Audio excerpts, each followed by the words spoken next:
The wind moves first across the landscape, not as a sound, but as a pressure that seems to pass through the bones of the earth itself.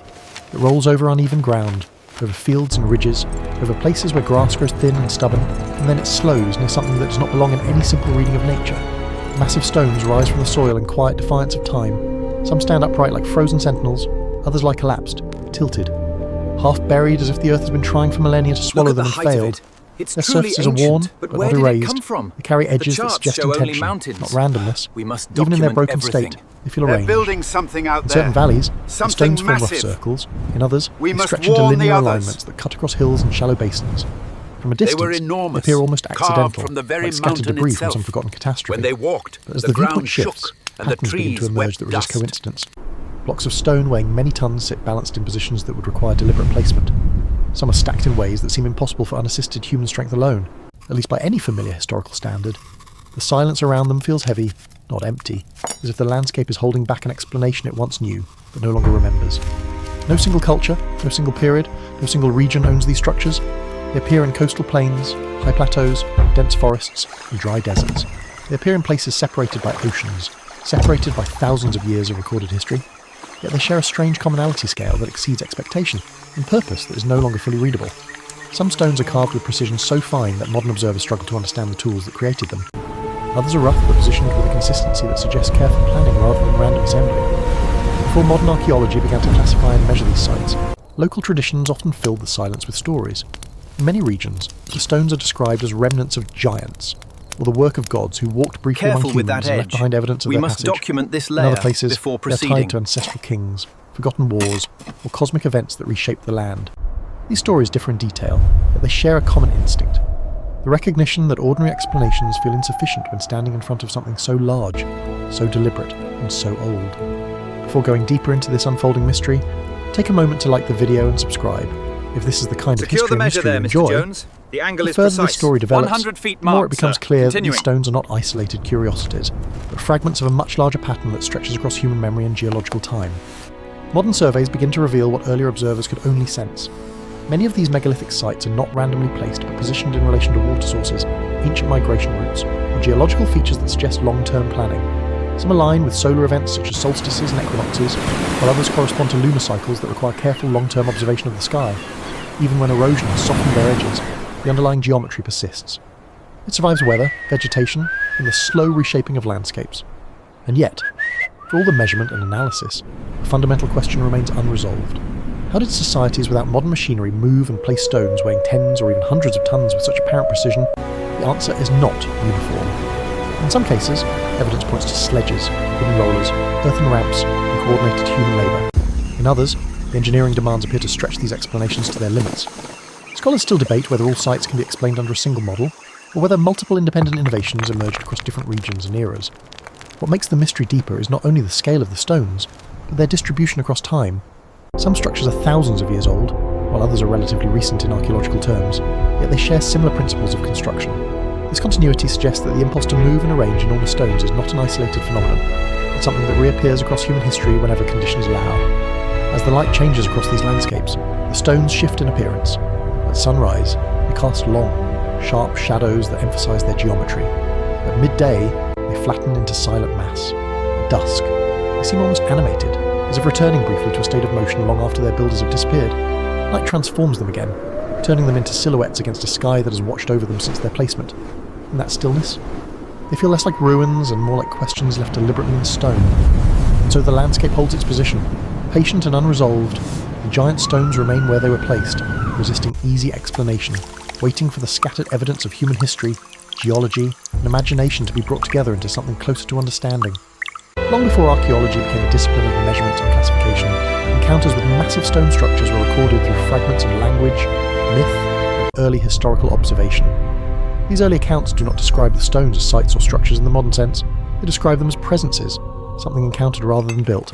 Something These deep inherited rather than channels and explained. wedge holes speak In the earliest written volumes records about from the River Valley scale of the civilizations, ancient effort. travellers and scribes occasionally mention enormous stones, standing in remote regions beyond settled land. These descriptions are brief, often embedded in larger narratives about trade routes, borderlands, or strange peoples living at the edge of the known world. The stones are usually not the focus, but they interrupt the flow of the text in a noticeable way. They are described as immovable, Pull together ancient now. beyond memory. 1, or placed by forces no longer present in the world of men. The language is not technical, but it carries a tone of unease, as if the writers are confronting something outside their normal framework of explanation. In later classical accounts, especially from Mediterranean writers, references to enormous stoneworks become more structured, but still uncertain. Some authors attribute them to heroic ages, times when human beings were larger in stature, or when gods were believed to walk among mortals. Hold it steady. Others speculate that foreign peoples possessed knowledge now lost. These explanations are not presented as settled fact, but as attempts to contain something that resists containment, even then. The scale of the stones is what dominates the descriptions. The precision of their placement is noted, but the sheer mass is what leaves the strongest impression. Far from written centres of power, oral traditions preserved their own interpretations. In many indigenous narratives across different continents, giant stones are tied to transformation events. Keep going. They are said to be people turned to stone, or landscapes frozen at the moment of catastrophe. These stories vary widely, but they often encode memory of something real, a recognition that the stones are not naturally occurring formations. They are distinguished from surrounding geology in ways that suggest long-term cultural awareness of their artificial origin, even when the method of creation is no longer understood. In some regions, early explorers arriving from distant lands recorded their own astonishment. They describe encountering structures that do not match the architectural traditions of the civilizations they expected to find. Massive blocks are arranged in foundations that appear too large for the settlements nearby. In other cases, entire complexes are found abandoned, partially buried, or eroded into forms that obscure their original function. The explorers' writings often oscillate between admiration and disbelief, noting both the sophistication and the incomprehensible scale of the works. What becomes clear across these early encounters is that confusion is not a modern invention. The inability to fully explain these stones is embedded in the historical record itself. These decaying wooden rollers and adds a layer of sledges interpretation. offer a glimpse into the monumental effort required. Even when societies possess the tools to measure, the map, symbols align analyze, perfectly with the emotional star response charts, remains similar, a and the mixture of carbon awe and dating uncertainty. supports the As centuries pre-dynastic era. pass, references multiply. By the time As systematic the morning surveying sun begins in the early modern strikes period, the ancient accounts of giant stone stones, structures are no longer our rare. They appear visualization in travel reveals journals, the colonial records, and early scientific observations.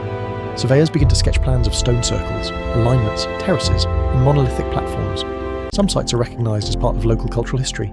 Others are discovered unexpectedly in remote terrain, where vegetation and soil have partially reclaimed them.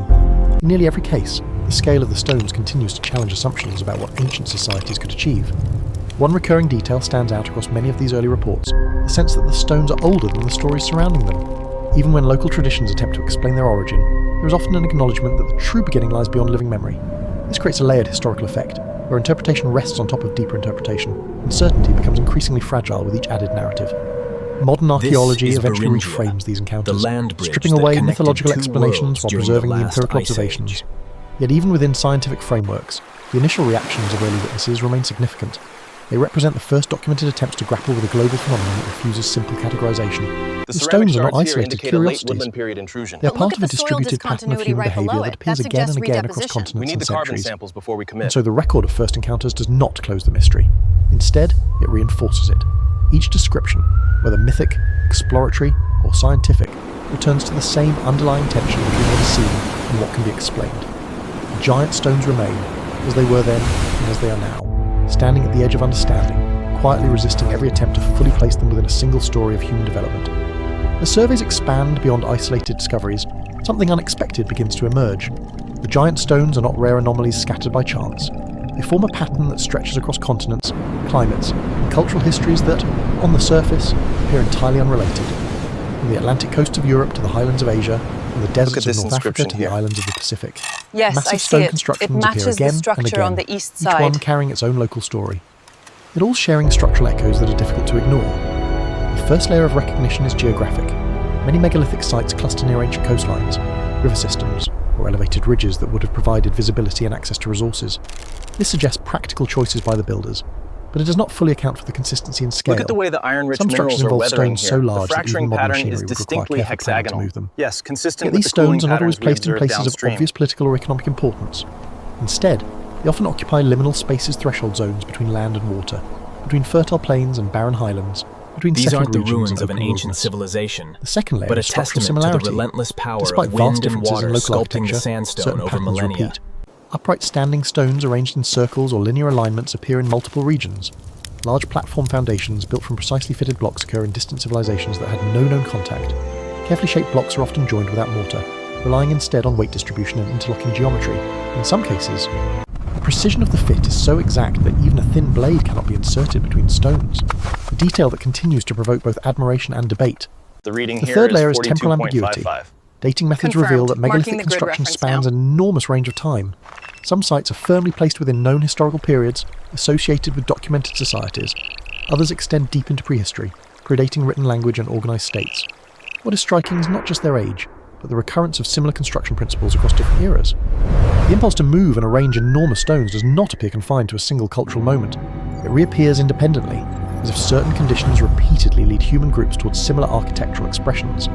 In Europe, stone circles and alignments are often associated with ceremonial or astronomical functions. In Southeast Asia, terraces and stone platforms rise from jungle landscapes, integrated into complex ritual landscapes. In the Andes, precisely cut polygonal masonry forms walls that have survived earthquakes and centuries of erosion. In Egypt, massive limestone and granite blocks are assembled into monumental structures that still dominate the desert horizon. Each region develops its own style, yet the underlying logic of scale and permanence persists. This global distribution raises a critical question that resists simple answers. If these structures are independent inventions, why do they converge on similar solutions to engineering challenges that differ so widely in environment and culture? If they are connected through shared knowledge, why is there so little direct evidence of transmission across such vast distances and time periods? Scholars still debate whether this pattern reflects parallel development driven by human cognitive limits and social organisation, Ready and or whether pull. there are missing links All in the together now, archaeological keep it record moving. that have yet to be discovered. Heave ho! One of the more Heave compelling ho! explanations offered within mainstream archaeology focuses on universal All right, human on behaviour. 3. 1, Large 2, stone construction 3. may arise independently wherever Heave ho! societies reach a certain level of Heave ho! social complexity and resource stability. In this view, megaliths are not harder on the anomalies count but of predictable 3. outcomes of 1, communal organisation, 2, ritual practice, 3, and the heave. desire to create Keep it enduring steady markers now, in the don't let landscape. it slip. The stones become expressions of identity, memory, and territorial presence, built to outlast the generations that placed them. But even within this framework, anomalies persist. Certain sites contain engineering details that seem unusually advanced for their time, while others appear to involve labour investment that far exceeds practical necessity. Some stones are transported over long distances from quarries that do not provide obvious advantages in material quality. Others are positioned with orientations that align with celestial events, but require long-term observation and careful calculation. Pull together now! These elements do not invalidate the broader explanations, Push but it they up the complicate hill! them in ways that prevent any single model from fully resolving the pattern. Look at this As discrepancy mapping on the overlay. technologies The mortar improve, mixture is the off. global picture becomes Yes, sharper. but the structural Satellite density imagery is within reveals tolerance. previously The unknown replication structures holds beneath up. vegetation, soil, and sand. Coastal surveys detect submerged formations that suggest ancient shorelines different from those of today. Even in regions long considered archaeologically exhausted, new discoveries continue to appear, reinforcing the sense that the global distribution of megaliths is more extensive than previously assumed. The pattern that emerges is not uniform, but it is coherent enough to demand attention. Giant stones appear wherever human societies have the capacity to manipulate their environment at Long scale. labor cycles Yet persist from the consistency of their morning appearance mist across to the harsh unearthly glare cultures of the suggests midday something deeper sun, than a coincidence. testament to the Whether that monumental something lies in task of shared rebuilding. cognitive tendencies, We need to environmental reroute pressures, the main or access gaps here in the to historical avoid the record unstable remain section. unresolved. Yeah. That aligns And with so the the global projected map of throughput, megaliths but does what not about the close the bridge question. capacity on the Instead, it expands it. Each new discovery adds another point to a growing network that spans both geography and time, forming a silent architecture of human effort that resists simple explanation. The stones remain fixed in place, but the understanding of them continues to shift, slowly, unevenly, as new evidence emerges and Did all you get the assumptions laser are measurement revised. for that section yet? The question of how giant Yes, stones are reading removed at begins not in 4.2 imagination, meters. but I've in logged it on friction, the digital board. weight, and the physical resistance of the earth itself. A single block of limestone or granite weighing tens or even hundreds of tons does not behave like ordinary construction material. It does not yield easily the to human right. strength, Steady and it does not now. tolerate error in Pull. placement. Yet across multiple ancient landscapes, such stones are not only moved, but positioned with a level of control that suggests deliberate planning executed over long periods of time. Archaeological investigations at major megalithic sites consistently reveal preparation Pull work that together extends now. far beyond what is immediately visible in the finished Pull structures. together! Foundations are levelled with surprising care. Bedrock is sometimes cut into terraces or sockets designed to stabilise upright stones. In some cases, the ground itself appears to have been reshaped to accommodate the geometry of the construction. These are not casual modifications of the landscape. Bring the grain to They Sector represent 4. sustained labour investment before a We single need stone my is even oil placed. jars over here. The simplest explanation for moving large stones involves human labour combined with basic mechanical principles. Ramps, sledges, rollers, ropes, and leverage systems are all well documented in historical contexts. Fire on the left. Experimental Careful archaeology with has the demonstrated spire. that relatively large groups of We coordinated built workers this can to move last substantial for weights centuries. over short distances using these methods. In certain cases, even more efficient techniques, such as lubricated sledges or earthen embankments, significantly reduce friction and make transport feasible without modern machinery. All But right, the scale lift it problem steady. persists. Watch the Some cables monolithic on the stones left. exceed what can be easily replicated in Truck controlled 3, experiments you're clear without to encountering proceed. severe logistical constraints. The difficulty is not only in movement, but in precision placement. Positioning multi-ton blocks at exact angles or stacking them into stable formations requires not just strength, move those barriers to the upper path now. And an understanding the of water's structural rising behavior too under load. fast. In Keep that truck moving slowly. This implies a level of organisation that goes beyond individual You must skill hold the chisel and enters firmly, the domain of like large-scale this. social coordination. Feel the grain of the stone. Evidence from certain like sites this? suggests Yes, the presence now of strike sophisticated it planning evenly. systems, We repeated expect the measurements, final section to consistent be angular placed by the end relationships, of the week. and standardised block That's dimensions wonderful indicate news. that builders may have used reference points, sighting systems, or other Look, methods of the critical spatial path is calibration. right here. We have While to no direct accelerate records this survive phase. explaining these Absolutely techniques, not. My the crew is physical already outcomes stretched suggest too that thin. some We form need of more systematic support, approach not was in faster place. deadlines. The precision of alignment in some structures is not easily attributed to trial and error alone. At the same time, not all megalithic construction shows uniform precision. There are sites where stones are irregular, gaps are visible, and alignment is approximate. This variation is important. It suggests that megalith building was not a single unified technological system, but a range of practices adapted to local conditions, available resources, and cultural priorities. Some groups may have prioritized symbolic placement over engineering perfection, perfection, this with the current equipment. while others invested We heavily in underestimated the structural weight accuracy. by half. One of the most That trailer intriguing is aspects of useless. ancient engineering is the relationship between effort and necessity. In modern construction, efficiency is a guiding principle. Materials are selected, shaped, and assembled with clear functional Look at the goals. alignment of these In many post holes. megalithic They contexts, predate however, the main effort structure by invested appears centuries. disproportionate to Noted. practical need. The Stones are radiocarbon dating transported should from distant confirm the sources and closer sequence. materials are available. Blocks are shaped with precision that exceeds structural requirements. Entire landscapes are modified to accommodate arrangements that are not strictly necessary for stability alone. This does not imply inefficiency in a negative sense. Instead, it suggests that construction served multiple purposes simultaneously. Engineering, ritual, and social organisation were likely intertwined. The act of moving a stone may have been as important as its final position. Large-scale construction projects could function as mechanisms for unifying communities, reinforcing authority structures, and marking significant astronomical or seasonal events. Even with these broader interpretations, physical challenges remain grounded in reality. And the texture Transporting a doesn't massive match. stone requires not only can't be force, sure yet. but sustained coordination over time. It requires food supplies for labourers, tools for shaping and maintaining infrastructure, and systems of communication to ensure synchronised action. In societies without centralised administration, such coordination would have required strong cultural motivation and shared purpose. Modern reconstructions have successfully demonstrated partial solutions to these challenges, but they often rely on ideal conditions. Smooth terrain, controlled environments, and modern planning tools make experimental replication more manageable than ancient realities would have been. Natural landscapes are uneven, weather is unpredictable, and human labour is subject to fatigue and error. These factors accumulate, making large-scale stone transport significantly more complex in practice than in theory. Despite these difficulties, the archaeological record confirms that ancient societies did achieve such feats repeatedly. The surviving structures stand as physical evidence that the engineering problems were solved in some form, even if the exact methods remain partially uncertain. What survives in stone is not the process, but the result, and the result consistently points to sustained, organised, The radiocarbon dates here don't align with the pottery And so in the this question trench. shifts slightly. Yes, that gap It is no longer suggests a only about major whether ancient abandonment people could move phase we giant didn't stones, anticipate. but how many different ways they solve the same fundamental problem across time and space. The answer appears to be multiple, varied, and still not fully recovered from the archaeological record. The story of a megalith does not begin at its final resting place. It begins in the quarry, where raw stone is still part of the living geology of the earth. Here, the first act of transformation takes place, and it is often the least understood. Ancient quarry sites, when they are discovered, reveal a kind of industrial patience that is easy to overlook at first glance. There are cut marks in bedrock, partially detached blocks, and unfinished removals where enormous stones were separated from their source but never completed the journey. At several well-studied quarry locations, archaeologists have identified grooves and channels carved into rock faces, suggesting deliberate planning for extraction. These marks indicate that builders understood not only how to detach stone, but how to shape it in advance to facilitate movement. In some cases, stones appear to have been partially rounded or trimmed at the quarry itself, reducing weight and improving stability during transport. This implies a workflow that begins long before the stone ever leaves its origin point. One of the most widely accepted explanations for transporting large stones involves sledges placed on wooden tracks or lubricated surfaces. Ethnographic comparisons and experimental reconstructions show that teams of workers can significantly reduce friction by wetting sand or laying down rolling logs. In controlled experiments, even extremely heavy blocks can be moved at a slow but steady pace when enough coordinated force is applied. These methods do not require advanced technology. These markings appear Only consistent with organisation, the early time, and dynastic sufficient period, labour.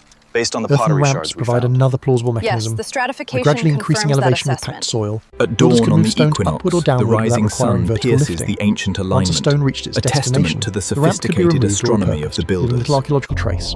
This might explain why evidence of transportation infrastructure is often sparse or incomplete at finished sites. What once existed as a massive logistical system may have been dismantled and returned to the landscape. The sheer Water scale of the transport is also operation is frequently considered, breathtaking. especially in regions where waterways are weighing accessible. thousands of tons Floating large was stones on tons. rafts or barges dramatically together reduces now. effective weight and allows movement over long distances with less friction. Geological studies in some regions suggest that ancient water levels were different than they are together today, now. meaning Pull. that certain quarry-to-site Heave. routes may have involved now disappeared Again. rivers, lakes, Harder. or coastal channels in such cases. What appears impossible Hold on it, dry hold it. land may Pull, have been pull. far more Steady manageable in a now. wetter ancient environment. Despite the plausibility of these methods, each explanation encounters limits when applied universally. Not all megalithic sites are located near water, not all terrain is suitable for ramps or sledges, and not all stones appear to follow straightforward transport logic.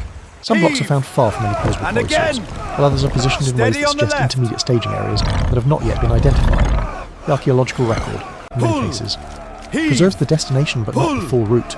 Heave. This gap between origin Together and placement now. has led to competing interpretations.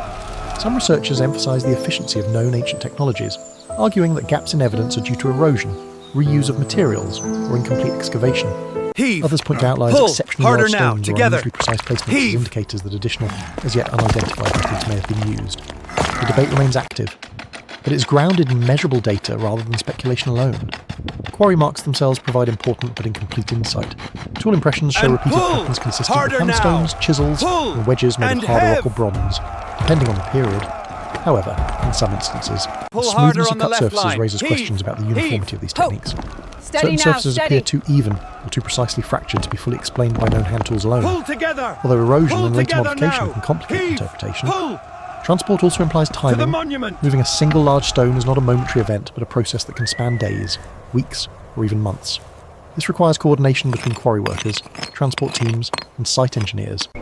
Seasonal conditions likely played a role as well, with wetter or cooler periods offering more favourable terrain conditions. Planning behind such operations suggests that megalith construction was not The gradient incidental changes labour, significantly but a right structured past this activity ridge. embedded within the We rhythm need to of ancient adjust the path here societies. on the sketch. Another I see often it. overlooked I'll factor mark is the risk. detour. Transporting massive stones together carries now. inherent danger. Rope failure, terrain collapse, or loss of control could destroy months of effort in an instant. Have. This means that ancient builders were not only engineers, but also risk managers, developing methods to minimise failure over repeated attempts. The repetition of successful megalithic structures across regions now, implies all that together. these risks were managed effectively enough to allow large projects to reach completion. Hoof. Even with all these plausible mechanisms, the overall picture remains incomplete. Quarry and transport theories explain much of what is physically necessary, yet they do not always account for the consistency, scale, and precision observed across Pull diverse together. sites. Now. Stones arrived at their Yes, like destinations. that. Keep the The rhythm. full narrative Move of how the stone. every step was executed remains partially hidden in the gaps between surviving evidence. And so the journey of the giant stones remains only partially reconstructed. From quarry face to final placement, the path is visible in fragments enough to suggest Heave. capability, Ho. but not always enough Pull to reveal the together full now. story of Keep how the human rhythm, societies men. repeatedly Heave. accomplished such Ho. extraordinary feats. As the scale and distribution of megalithic structures become clearer, a different kind of explanation begins to circulate outside formal archaeological consensus. It is not rooted in excavation layers or toolmark analysis, but in the tension between what is known and what still feels unresolved. The idea emerges that these giant stones may be remnants of a civilization older, more widespread, Heave on that and more line. technologically Watch the advanced drop. than the historical Lower record away currently slowly acknowledges. now. Within mainstream archaeology, human cultural development is understood as a gradual accumulation of knowledge over thousands of years. Stoneworking techniques evolve from simple tool use to increasingly complex forms of architecture. Societies grow in size and organisation, allowing for larger and more ambitious construction projects. In this framework, megaliths represent impressive but ultimately explainable achievements of early engineering, not evidence of lost high technology. However, the presence of certain anomalies keeps alternative interpretations alive in public imagination.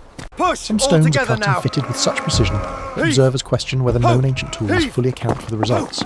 Other structures appear to involve logistics that seem disproportionate to the All societies together now. traditionally associated with them. Heave. In isolated cases, Heave. Ho. massive blocks are incorporated into later construction phases in ways that suggest earlier, more advanced groundwork already existed at the site.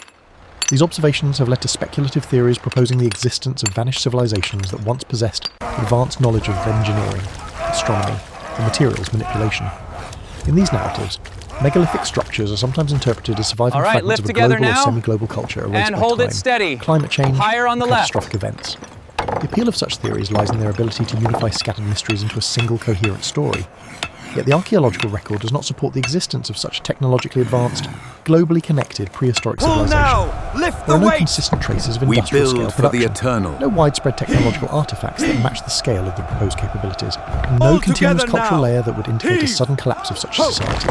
Instead, the evidence points toward multiple independent centres of development, each following its These own deep trajectory. ruts are the scars Still, of centuries, the question of why similar etched architectural into the solutions appear in landscape distant by the and unrelated relentless regions remains movement of compelling. heavy stone. Some alternative The fiber interpretations suggest preservation that on lost this rope knowledge is could have been remarkable. See transmitted the through now tension vanished fractures migration here on routes the stone. or early Yes, coastal I see networks it. that have Let's since been get a submerged due precise to rising sea measurement for levels. the record. Others propose that early human groups Hold. shared a more Steady interconnected now. world during periods of Heave. lower ocean levels at the end of the last ice age, allowing for cultural exchange that is now difficult to trace. Geology provides another layer of complexity. The end of the last glacial period brought dramatic environmental changes. Rising seas reshaped coastlines, submerged plains, and altered river systems. Entire landscapes that may once have supported human settlements now lie underwater or buried beneath sediment. It is possible that some early cultural evidence has been lost to these processes, leaving gaps in the record that later interpretations struggle to fill. Despite these possibilities, there is a careful distinction in academic research between what is plausible and what is supported by evidence. While it is true that parts of the ancient world are no longer accessible, and while it is also true that preservation is uneven across environments, there is still no verified material evidence of a lost advanced global civilization responsible for megalithic construction. The structures themselves remain best explained through combinations of local innovation, environmental adaptation, and long-term cultural development. What alternative theories often capture, even when they diverge from established interpretations, is a real sense of cognitive dissonance. The scale of the stones feels disproportionate to the simplicity of certain ancient tools. The precision of alignment in some sites feels unexpectedly advanced for their time period. These impressions are genuine observations, even if the conclusions drawn from them are not always supported by archaeological consensus. In many ways, the persistence of lost civilization narratives reflects a broader human tendency to seek singular explanations for complex patterns. When faced with widespread distributed phenomena like megalithic construction, the mind often gravitates toward unifying stories. Yet the evidence increasingly suggests that there may not be a single origin point for these structures, but rather multiple convergent solutions arising independently across time and space. And so the idea of a lost supercivilization remains more mythic than evidential, but not entirely without influence. It continues to shape popular interpretations, inspire further investigation, and encourage deeper questioning of assumptions about the ancient world. Meanwhile, the stones themselves remain unchanged, anchored in their landscapes, silently resisting both dismissal and overreach in explanation. The mystery does not disappear under scrutiny. It simply becomes more layered, more fragmented, and more dependent on careful separation between what is observed, what is inferred, and what is imagined. As attention shifts from how the giant stones were moved to why they were placed in their specific orientations, a new layer of complexity emerges. Many megalithic structures are not randomly arranged. They are carefully oriented in relation to the movements of the sky. The stones begin to function not only as physical monuments, but as instruments embedded in the landscape, tracking time through sunlight, shadow, and celestial cycles. Across different continents, stone alignments repeatedly correspond with key astronomical events. The most commonly observed are solstices and equinoxes, moments when the sun rises or sets at its most extreme or balanced positions along the horizon. At certain sites, carefully positioned stones frame these events with striking precision. On specific days of the year, light passes between stones, aligns with distant peaks, or illuminates inner chambers that remain dark for the rest of the calendar cycle. What makes these alignments remarkable is not only their existence, but their consistency across cultures that are not known to have had direct contact. In parts of Europe, stone circles are oriented towards solar rising points.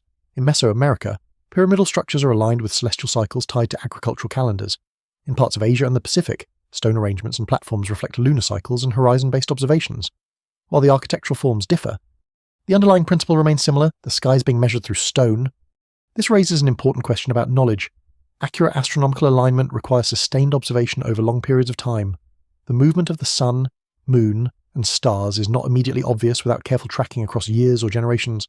The builders of these structures were therefore not only engineers, but observers of time itself, recording celestial patterns with enough accuracy to embed them into permanent architecture.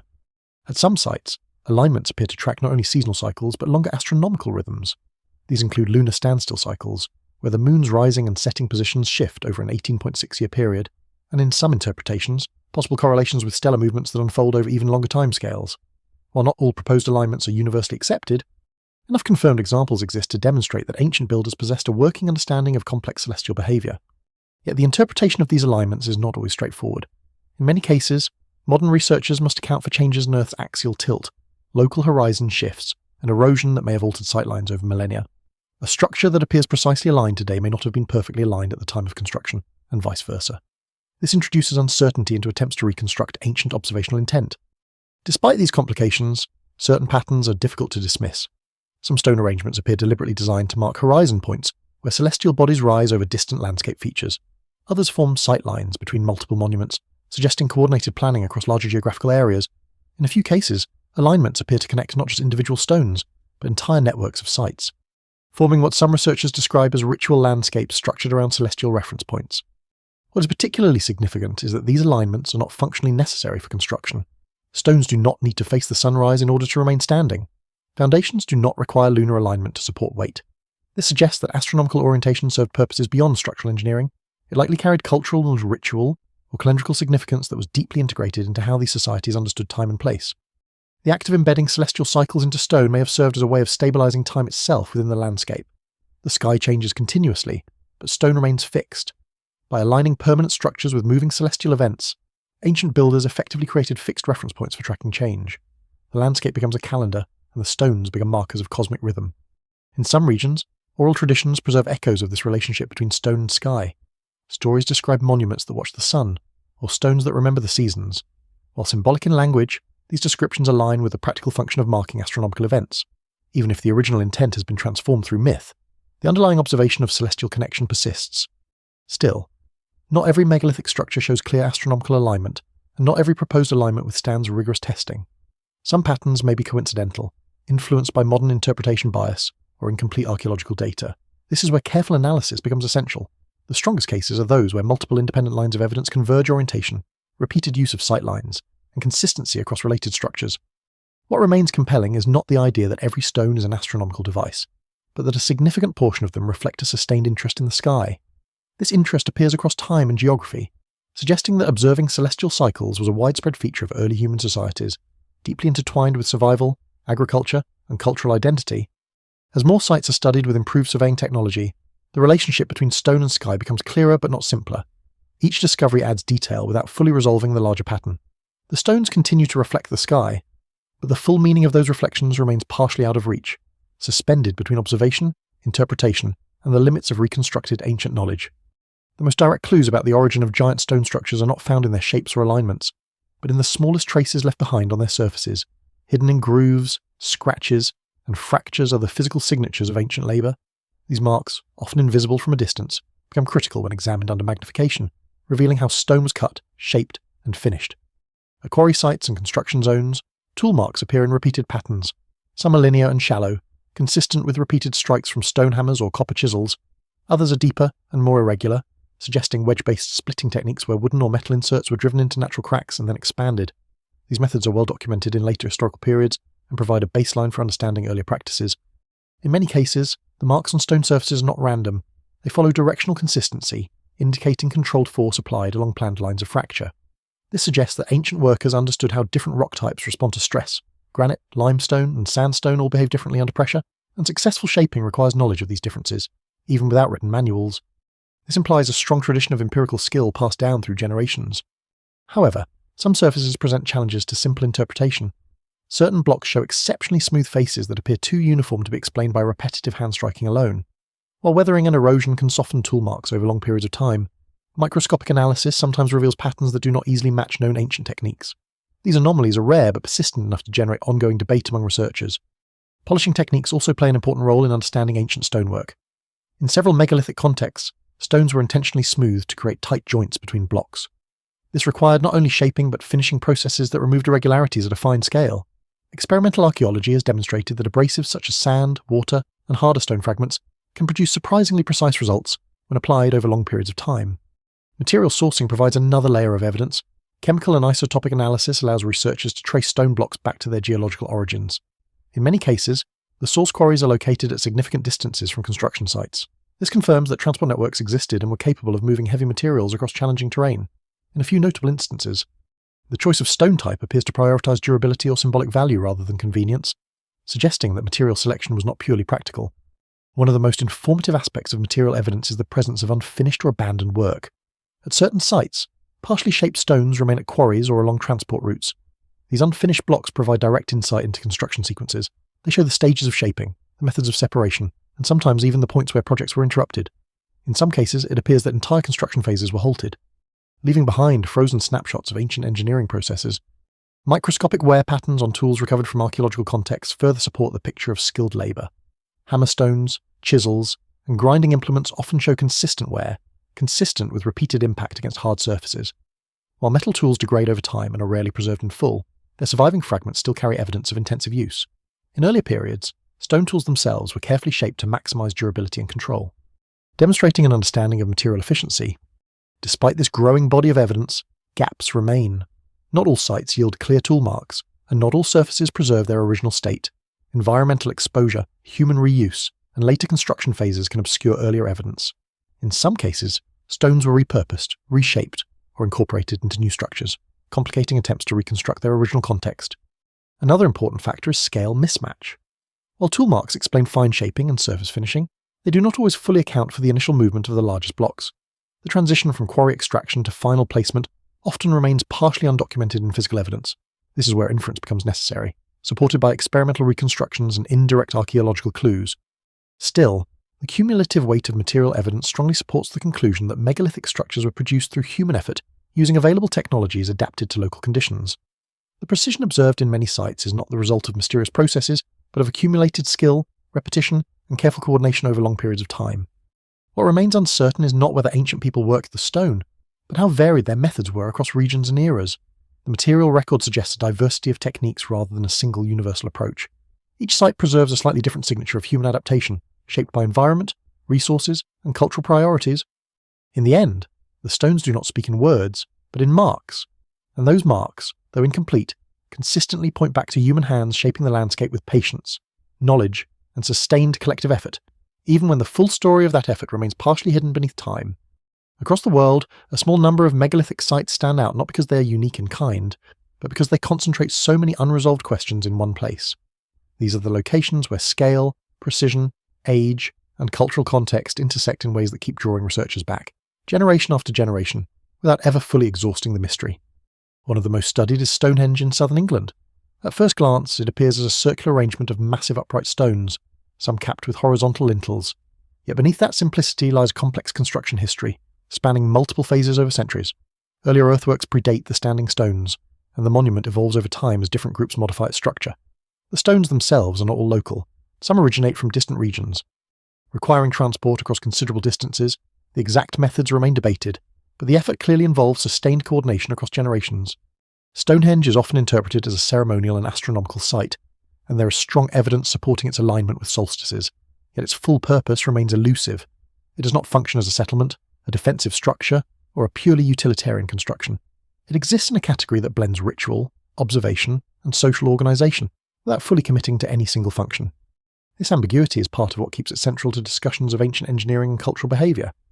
Moving further afield, the monumental stonework of Baalbek in present-day Lebanon presents a different kind of challenge. Here, some of the largest known stone blocks ever used in construction are incorporated into ancient platforms. These blocks weigh hundreds of tons and are fitted into massive retaining structures with remarkable precision. The engineering required to move and position such stones is still actively studied, with theories ranging from ramp systems to rolling mechanisms. Yet no single explanation fully resolves all observed features. Baalbek also highlights an important pattern. Later civilizations often built upon earlier foundations whose origins were already ancient at the time of reuse. This layering effect makes it difficult to separate original construction phases from later modifications. As a result, what is visible today is not a single moment of creation, but a long accumulation of architectural activity spanning different periods and cultural contexts. On the other side of the world, Easter Island presents yet another variation of the megalithic phenomenon. The famous Moai statues, carved from volcanic tuff, were transported and positioned across a remote island landscape with limited resources. While the statues are not as massive as some other megalithic blocks, their number, distribution, and transport methods still raise significant questions. Experimental archaeology suggests possible techniques involving ropes, sledges, and coordinated movement that may have allowed the statues to walk upright in controlled motions, though the exact historical method remains partially uncertain. What makes Easter Island particularly significant is its isolation. Unlike continental sites that may have benefited from regional exchange, this island system developed its monumental tradition in a relatively confined environment. This raises questions about how social organisation, resource management, and cultural priorities interact when communities invest heavily in large-scale stone construction under limited ecological conditions. Other notable sites across the globe reinforce similar themes. In Egypt, massive stone blocks form part of pyramid complexes whose construction required precise alignment and large-scale labour organisation. In Peru, polygonal masonry displays interlocking stonework that has withstood seismic activity over centuries. In parts of Asia and Oceania, stone platforms and ceremonial sites integrate natural landscapes into constructed forms, blending geology and architecture in ways that are difficult to categorise strictly as either. Despite their differences, these sites share recurring features: large-scale labour investment, careful placement of heavy materials, and a tendency toward long-term cultural significance. Yet each also contains unresolved details. Transport methods are often partially inferred rather than fully documented. Construction phases are sometimes reconstructed from incomplete evidence, and original meanings are frequently interpreted through later cultural lenses that may not fully reflect the intentions of the builders. Modern archaeology approaches these sites with increasingly sophisticated tools, including remote sensing, 3D modelling, and geochemical analysis. These methods have clarified many aspects of construction and chronology. However, they have not eliminated uncertainty. Instead, they have refined it, narrowing some possibilities while expanding others. Each answer tends to generate new questions rather than closing the discussion. What emerges from these case studies is not a single unified mystery, but a network of localized challenges that share structural similarities. Each site is a specific solution to the problem of building with stone at scale, shaped by environment, culture, and available knowledge. Yet together they form a broader pattern that continues to resist simple explanation. And so the famous sites remain both anchors and open questions in the study of ancient stone construction. They are well documented, heavily analysed, and widely understood in parts, yet still surrounded by areas of uncertainty that keep them at the centre of ongoing investigation. Beneath the surface of today's oceans lies a version of the ancient world that is rarely seen, yet increasingly difficult to ignore. Sonar scans, underwater surveys, and coastal archaeology have begun to reveal submerged structures that resemble megalithic construction, suggesting that parts of the human story may now rest under layers of water and sediment, hidden from direct observation. These underwater discoveries are not always dramatic ruins rising intact from the seabed. More often, they appear as partial formations, aligned stones, stepped platforms, or rectangular arrangements that stand out from natural geological formations. In shallow coastal zones, some structures are clearly artificial in their geometry, while others remain ambiguous, requiring careful interpretation to distinguish human modification from natural rock formation processes. One of the most important factors shaping this underwater landscape is sea level change. At the end of the last ice age, vast amounts of water were locked in glacial ice sheets. As global temperatures rose, these ice sheets melted, causing sea levels to rise significantly over thousands of years. Coastal plains that were once habitable became submerged, along with any human settlements that may have existed there. This process reshaped coastlines across the world, erasing large portions of early human environments. If megalithic construction existed along these ancient coastlines, then it is possible that some portion of it is now underwater. This does not require imagining lost advanced civilizations, but rather recognizing that early human populations were often concentrated near water sources, which are precisely the regions most affected by sea level rise. Over long periods of time, even substantial stone structures can become buried under sediment, coral growth, and shifting marine environments. In some cases, underwater formations have been interpreted as possible extensions of known coastal sites. Stone alignments discovered off shorelines have raised questions about whether they were originally constructed on dry land and later submerged. In other instances, rectangular or grid-like patterns detected through sonar mapping suggest deliberate arrangement. Though distinguishing human construction from natural fracture patterns in rock remains a complex task, marine archaeology faces significant challenges in interpretation. Water alters both visibility and preservation. Currents shift sediments, biological growth covers surfaces, and chemical processes erode fine details that would normally be used to identify tool marks or construction techniques. As a result, underwater megalithic evidence is often fragmentary, requiring cautious analysis rather than immediate conclusions. Still, the possibility of submerged cultural landscapes is widely accepted in principle. Archaeologists recognize that large portions of prehistoric human settlement zones are now underwater due to post-glacial sea level rise. The question is not whether such landscapes exist, but how much of their material culture has survived and in what condition. In some regions, particularly continental shelves, the potential for preserved archaeological sites is considered significant. Though still underexplored, these submerged environments introduce an important correction to how ancient human geography is understood. The world of early human societies was not identical to the modern map. Coastlines were different, river systems shifted, and land bridges once connected regions that are now separated by oceans. This changing geography means that patterns of human movement, settlement, and construction must be viewed within a dynamic environmental framework rather than a fixed one. In this context, megalithic structures found near modern coastlines may represent only a fraction of a broader distribution that once extended further outward. What appears today as isolated coastal monuments may have originally been part of larger systems that included inland and now submerged components. The loss of these potential connections makes it more difficult to reconstruct the full scope of ancient construction networks. At the same time, caution remains essential. Not every underwater formation is human-made, and not every geometric pattern in sonar data indicates deliberate construction. Natural geological processes can produce striking regularities that mimic human design. Careful excavation, sampling, and repeated verification are required before any interpretation can be confirmed. Even with these limitations, the study of sunken landscapes adds a new dimension to the understanding of megalithic phenomena. It expands the field of inquiry beyond visible land-based sites and introduces the possibility that the surviving record is incomplete not only due to time, but due to environmental transformation on a planetary scale. What remains on land may therefore represent only a partial archive. The stones that are visible today are part of a broader system of human interaction with the landscape, much of which may have been altered, buried, or submerged. This does not necessarily change the explanations for how stones were built, but it does reshape the context in which those explanations are understood. And so the ocean floor becomes not a separate world, but a continuation of the same ancient landscape that once supported human activity. The boundary between land and sea shifts across time, and with it, the boundaries of archaeology itself expand, revealing that some parts of the As more megalithic sites are documented, a subtle but persistent tension emerges between two ways of interpreting stone formations, one that attributes them entirely to human activity, and another that questions where the boundary between natural geology and deliberate construction truly lies. This is not a conflict between certainty and doubt, but between different methods of reading the same physical evidence. At many sites, the distinction seems obvious. Stones are cut, transported, and arranged in patterns that clearly deviate from natural geological processes. Right angles, repeated alignments, and stacked formations provide strong indicators of human intervention. In these cases, the geological explanation quickly gives way to archaeological interpretation, and the stones are confidently placed within the category of human-made structures. However, there are other cases where the boundary is less clear.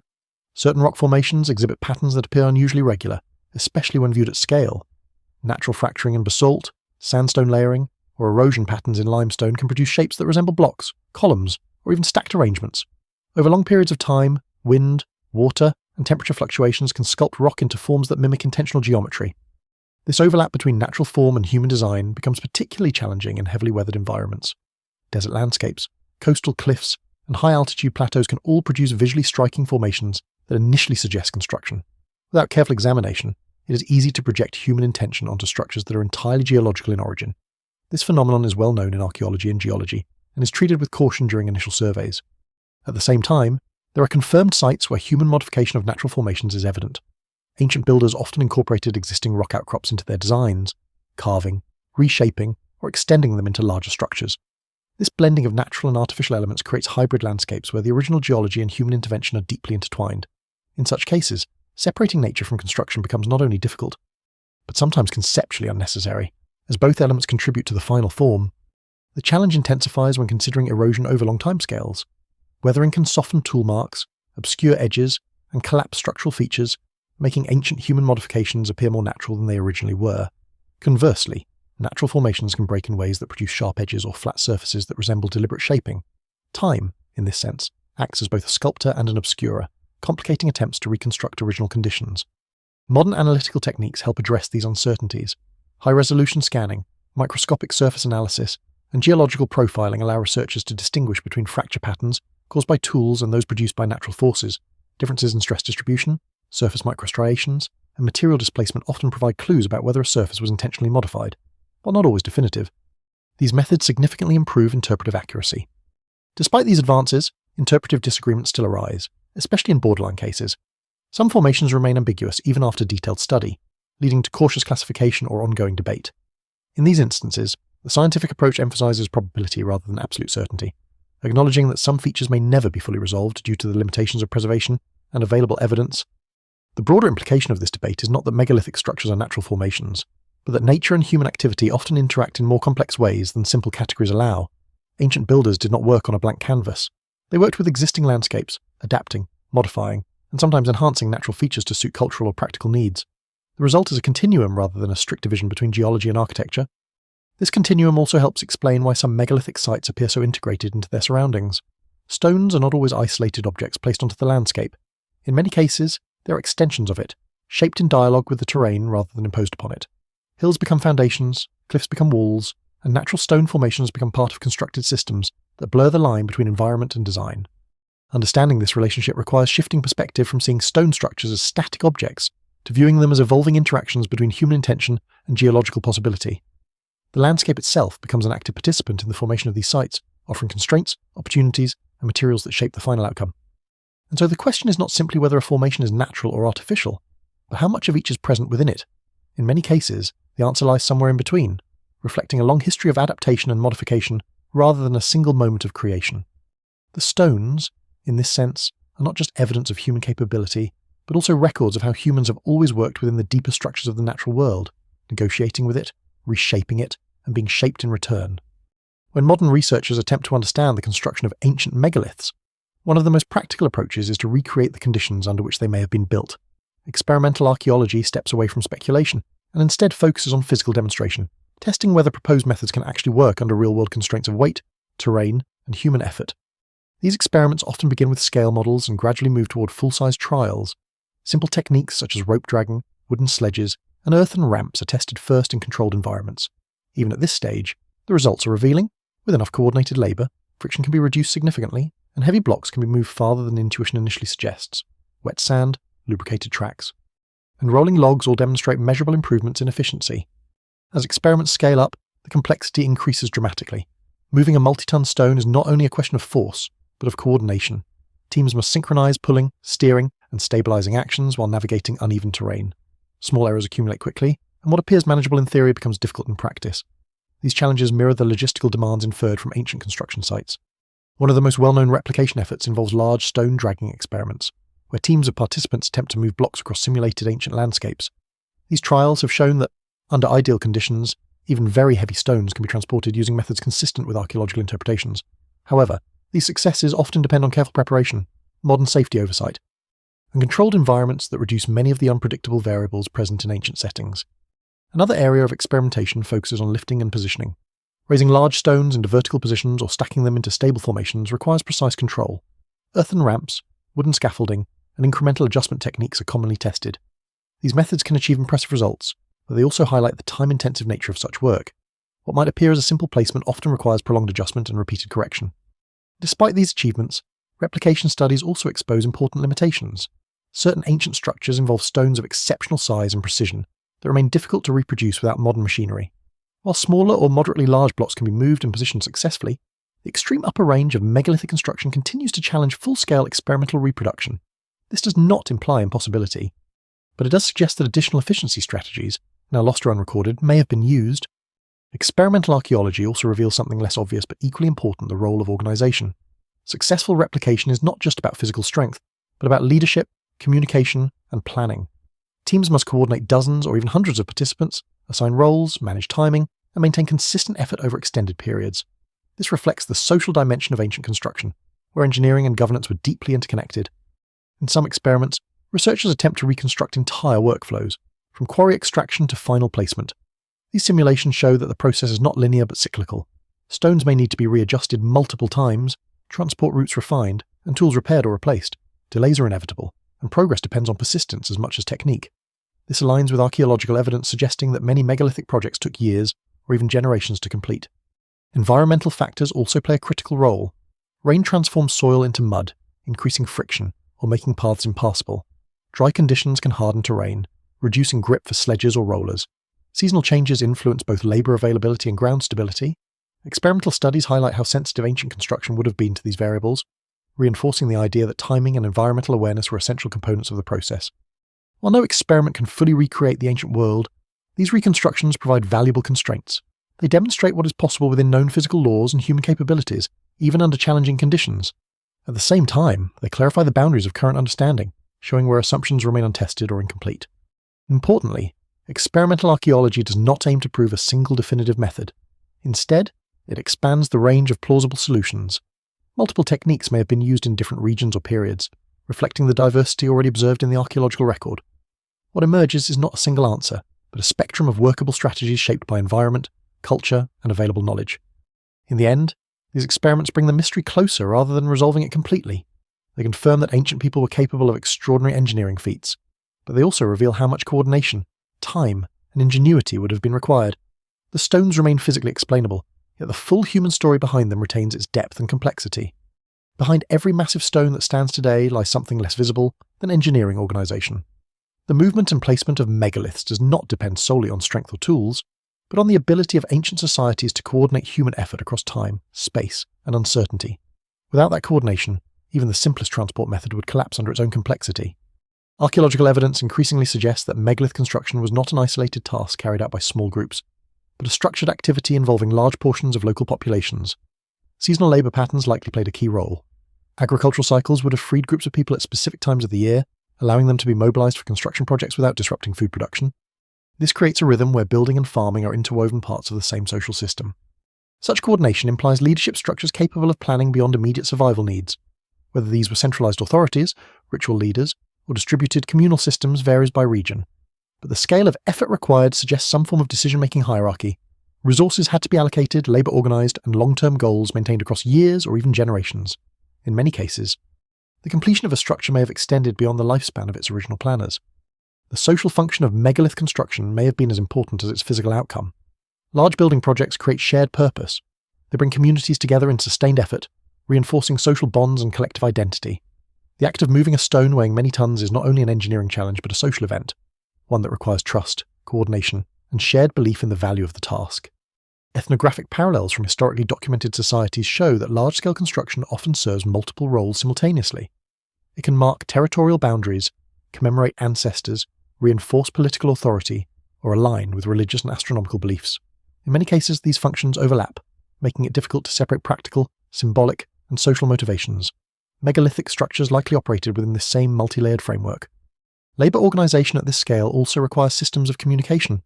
Even without writing, ancient societies could coordinate complex activities through oral tradition, ritual signals, and repeated procedural knowledge. Instructions passed through generations would have encoded not only technical methods but also timing, roles, and behavioural expectations. This transmission of knowledge is itself a form of cultural engineering. Sustaining such projects over long periods introduces another challenge: continuity. Megalith construction often spans multiple generations, meaning that knowledge must survive changes in leadership, population shifts, and environmental pressures. This continuity suggests that construction projects were deeply embedded in cultural identity, rather than dependent on a single individual or moment in time. The stones become long-term commitments written into the landscape itself. Resource management is another critical aspect of social organisation. Moving large stones requires food, tools, and materials for hundreds or thousands of workers. This implies systems of surplus production and storage. Communities capable of building megaliths likely had stable access to resources that allowed them to support large groups of non-food producing labourers for extended periods.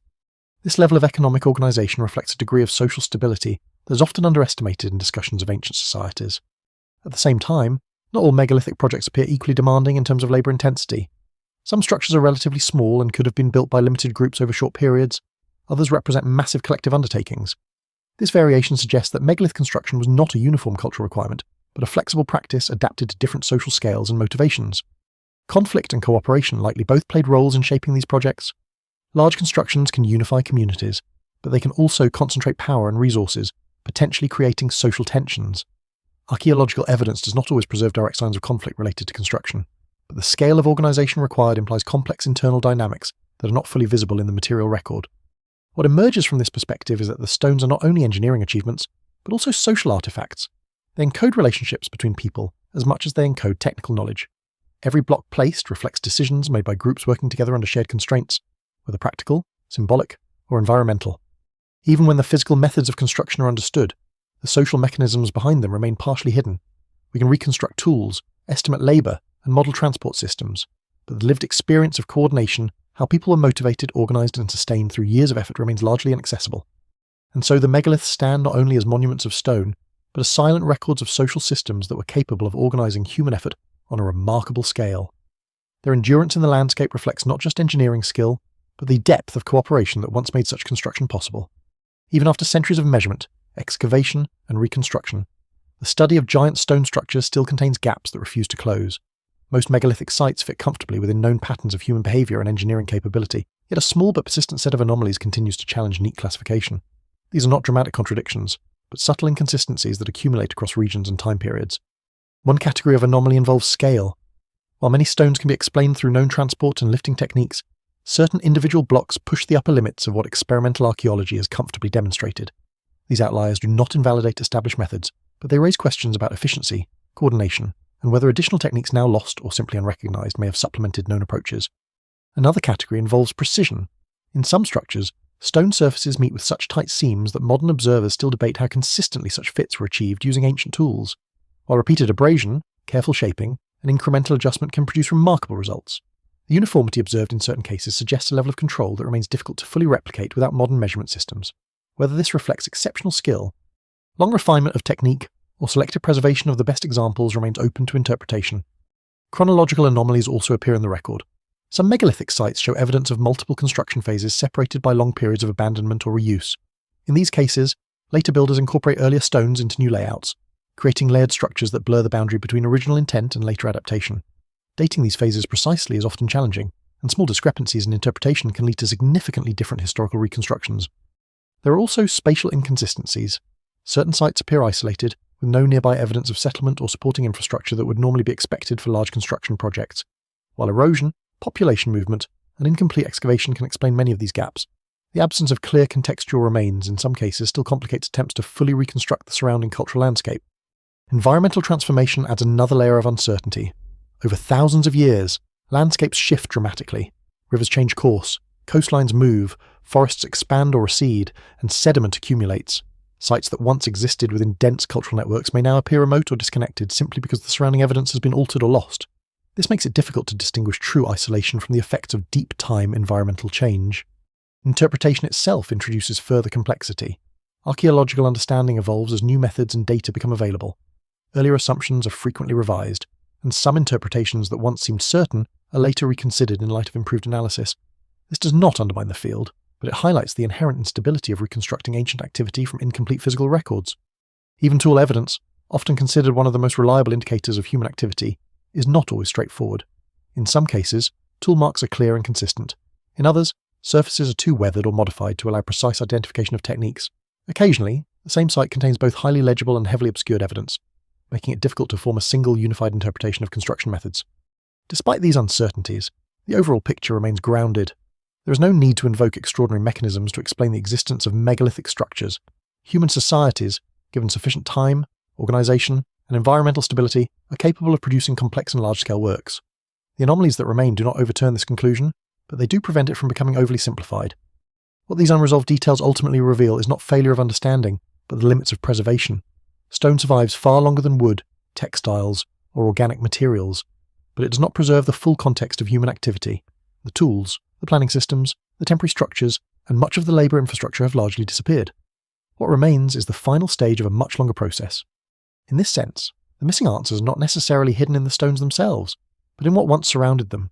The full system of knowledge, practice, and organisation that made megalith construction possible existed in materials and forms that time has not preserved equally. And so the anomalies persist not as evidence of impossibility, but as reminders that the archaeological record is always partial. The stones remain, solid and visible, but the complete story of how every detail came together continues to sit just beyond reach, reconstructed only in fragments.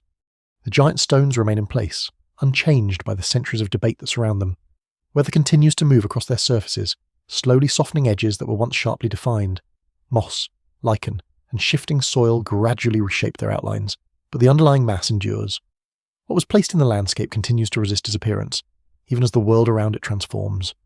By this stage of the investigation, a clear pattern has emerged.